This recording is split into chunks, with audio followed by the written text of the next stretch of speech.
Hi, it's Christina with the Sisyphean Journal. Today is July 26th, and we're looking at a case from 1877. And the story actually begins the day before, on July 25th of 1877. Mrs. Augusta Beauchamp left her home on Curtis Street in Chicago, telling her husband John that she was going to the drugstore. Instead, she went to the home and practice of Dr. Muleck. Haven't been able to find his first name, Dr. Muleck, at 224 Fulton Street. Now, at some point, John, who worked as a cooper, learned that she had gone to Muleck's practice to procure an abortion. At 4 o'clock on the morning of July 26, he went to Muleck's house looking for her. And at this time, it was not uncommon for doctors to have their practice in their house. In fact, in the 1980s, I actually went up the street to a family practitioner whose office was in his house.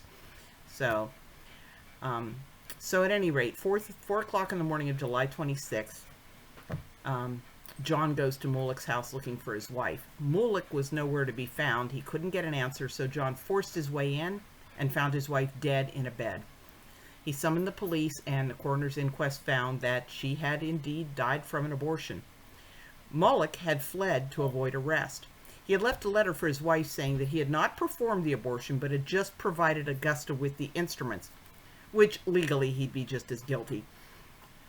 She being so bashful and modest as not to allow him to do the work, he said. He said that when Augusta went into convulsions, he concluded that she was going to die and skipped town.